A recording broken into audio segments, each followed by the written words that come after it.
जो सबसे बड़ी ताकत के रूप में आज हरियाणा में मिसाल पेश कर, सबसे ज्यादा जोरदार ताली हमारी माता बहनों के लिए होने चाहिए साथियों। भाई सब ने मेरा है, जिस तरह हमारे कलाकार साथी बता रहे थे 35,400 बिना उठाएंगे नहीं, उसके लिए डू एंड डाई वाला खेल शुरू हो गया है।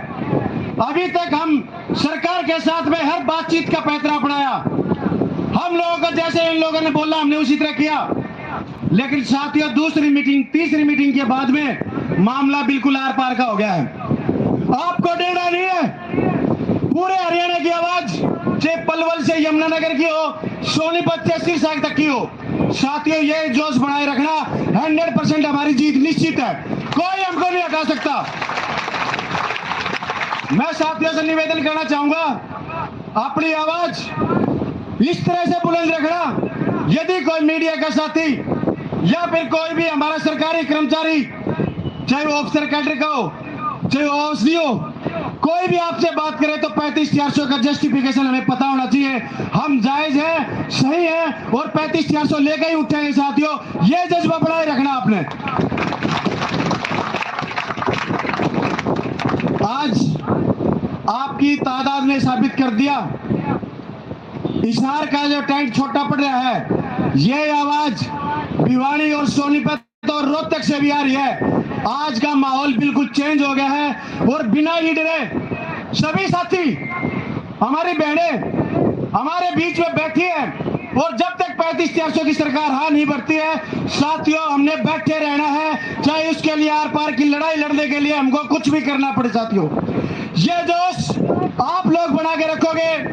आपके बीच में हमारे राज्य प्रधान विक्रांत तंवर आए हुए हैं साथियों, ये सोच लो जब से हमने 5 तारीख के बाद में ये आंदोलन स्टार्ट किया, CAWS बिल्कुल ही बालक अवस्था में था, बाल्यावस्था में था, हमें नहीं पता था कि हम आंदोलन को यहाँ तक लेके जाएंगे, लेकिन आपके जोश ने, आपके साथ ने क्लियर कर दिया। ये जो क्लर्क जिसको लोग बोलते थे कुर्सियां छोड़ते नहीं है, हम कुर्सियां छोड़ नहीं सकते तो धरने को भी नहीं छोड़ेंगे साथियों, 35,400 लेके उठेंगे।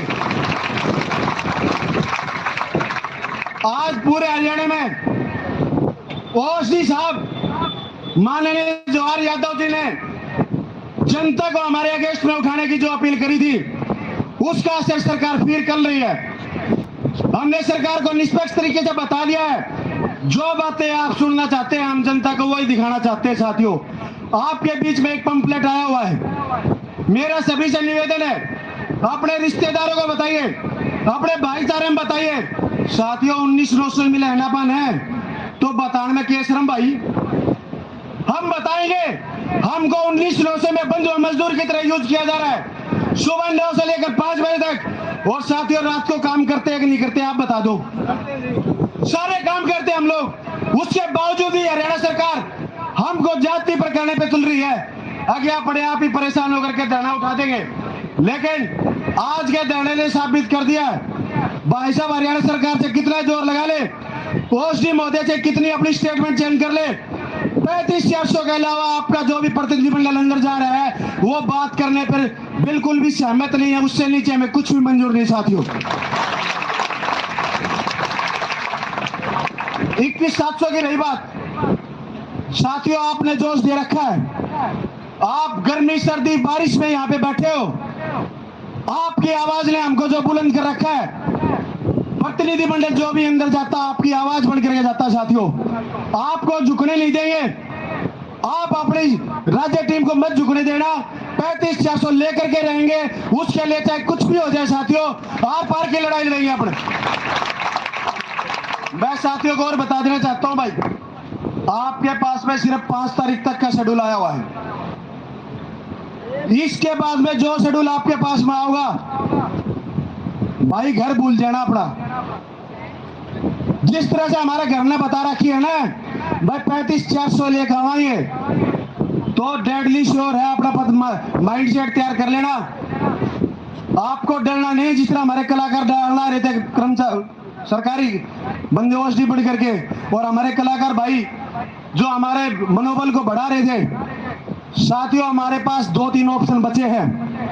घर छोड़ना पड़ेगा, जेल भरो आंदोलन या आमरण अनशन 35-400 के बिना नहीं जाएंगे तो ये धरने खाली भी नहीं करेंगे। ये आप लोग जोरदार तालियों से आश्वासन दिलाइए, आपका धरना ये साबित करेगा 35-400 के अलावा हम कोई बात ही नहीं करेंगे।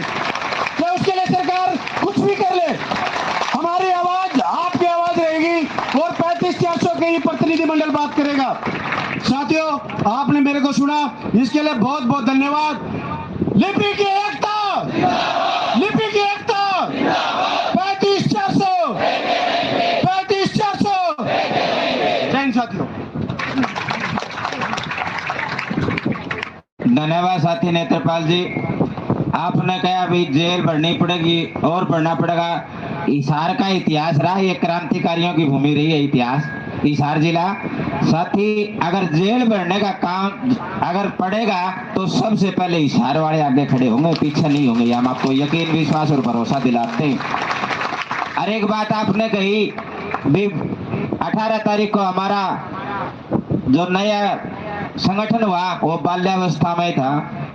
तो आपने एक बात और बता देता हूँ भाई, बाल्यावस्था में ही कृष्ण जी ने कंस को मार दिया था। तो हम भी वह हिम्मत भी रखा, इस कंस रूपी खट्टर को मारने की भी हिम्मत रखने लगी, सरकार को गिराने का भी काम करेंगे। अब मैं निवेदन करूंगा साथी विकास कंवर जी, जो हमारे काउंसिल के राज्य प्रधान है, वो आए और अपने विचार रखे। एक बार जोरदार तालियां बजाकर प्रधान जी का स्वागत, अभिनंदन करो साथियों।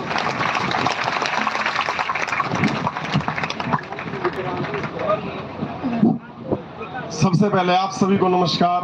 जय जवान, भारत माता की, कर्मचारी एकता, लिपि की एकता, हमारा हक।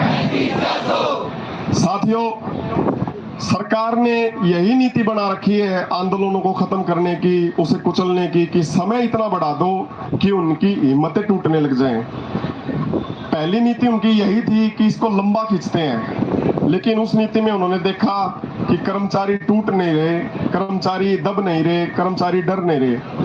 उसके बाद सरकार के ओएसडी ने ये तरीका अपनाया कि उन्हें मीडिया के सामने और मीटिंग के अंदर तो ये बता दे कि सौहार्दपूर्ण वातावरण में बातचीत हो रही है, कोई अनुशासनात्मक कार्रवाई नहीं करेंगे, कोई दंडात्मक कार्रवाई नहीं करेंगे। और पीछे से वो अपनी वीडियो रिलीज करते हैं कि पूरे देश के जितने भी राज्य हैं उसमें सबसे ज्यादा वेतनमान हरियाणा के लिपिक वर्ग कर्मचारियों को देने की बात हम कर रहे हैं। लेकिन एक व्यवहारिक, हमने सोचा था कि हमारे साथियों जनता के ऊपर क्या प्रभाव पड़ेगा और बाकी चीजों पर क्या प्रभाव पड़ेगा। लेकिन मैं आपको बता देता हूं, जिस दिन से उन्होंने अपनी वीडियो रिलीज करके ये नीति अपनाई थी, ये कूटनीति अपनाई थी, उसके बाद से लगभग 10 से 15% संख्या और हमारी आंदोलन के अंदर जुड़ गई साथियों। इसका कारण मुख्य रूप से यही है कि एक आंदोलन होता है अलग अलग भावना से, विरोध प्रदर्शन से, लेकिन 40 साल के अंदर लिपिकीय वर्ग कर्मचारी इस आंदोलन के अंदर एक भावना के रूप में जुड़ चुका है। आपको पता है कि भाई मैं सबसे खास सभी विभाग मानते हैं, सभी विभागों का बराबर योगदान है, लेकिन एक विभाग के लिए आप जोरदार तालियां बजाओ, डीसी ऑफिस, रेवेन्यू ऑफिस के लिए। भाई इन साथियों का हमेशा भविष्य में याद रखना, इन्होंने इतिहास रच दिया है, सभी विभागों ने रचा है। लेकिन अगर डीसी ऑफिस हमारे साथ नहीं होता तो इस सत्य बात कहने से मैं परहेज नहीं रखता, हमारी हिम्मत बीच बीच में कहीं ना कहीं रुक जाती इससे पहले साथियों। तो डीसी ऑफिस, रेवेन्यू ऑफिस और हिसार की स्ट्रेंथ पूरे के पूरे 22 जिलों के अंदर, देखो टेंट भी धूप में भी खड़े हैं सारे साथी, तो एक बार जरूर आप अपने लिए तालियां बजाओ साथियों। एक बात का और मैं आपको व्यक्तिगत तौर पर आश्वासन दूंगा, किसी साथी का कुछ नहीं बिगड़ेगा साथियों। इतिहास में जितने भी आंदोलन हुए हैं जिसके अंदर एकता थी, अनुशासन था, भाईचारा था, उस आंदोलन के अंदर किसी भी कर्मचारी का कुछ नहीं बिगड़ा। आप चिंता मत करना, मेरे को सारी स्थिति पता है, मेरे पास सब तरह के मैसेज आते हैं, आप सबके, सबकी अलग अलग बातें आती है। मैं आपसे यही कहना चाहूंगा, इस टेंट के अंदर बैठना और काम छोड़ना ही सबसे बड़ी हमारी ताकत है, जिसे आप सब लोगों ने लगातार निभाने लग रहे हो आप साथियों, और यही हमें कंटिन्यू रखना है, क्योंकि सबसे बड़ा हथियार हमारा यही है। आप समझ लो कि काम छोड़ना सबसे बड़ा हथियार है। लेकिन सरकार को मैं आपके इस मंच से चेतावनी देना चाहूंगा आप आंदोलन ना समझते हुए इनकी भावनाओं पर अगर चोट करोगे तो भविष्य में ये भावनाएं आपके खिलाफ चोट करेंगे। आप हमारी कार्य समीक्षा नहीं करोगे तो आपकी कार्य समीक्षा आने वाली है। अब सरकार ये समझ ले कि जिस प्रकार की कूटनीति वो अपना रही है कर्मचारियों को दबाने की, क्योंकि ये एक जिद नहीं है, ये एक जायज मांग है जिसके तथ्य आज पूरे के पूरे नेशनल मीडिया के अंदर भी आ चुके हैं कि भाई ये क्या चीज चल रही है, इस वर्ग के साथ किस प्रकार की नीति, एक दोगली नीति क्यों अपनाई गई। जब उन्होंने बजट का हवाला दिया, जब उन्होंने कहा कि भाई ये इतने कर्मचारियों के बाद 1.5 लाख कर्मचारियों की मांग बढ़ा दी उन्होंने, हमने भी उनसे यही कहा जिसका जायज हक बनता है उसकी समीक्षा देखकर उसके अनुसार उसका जायज हक आप दो।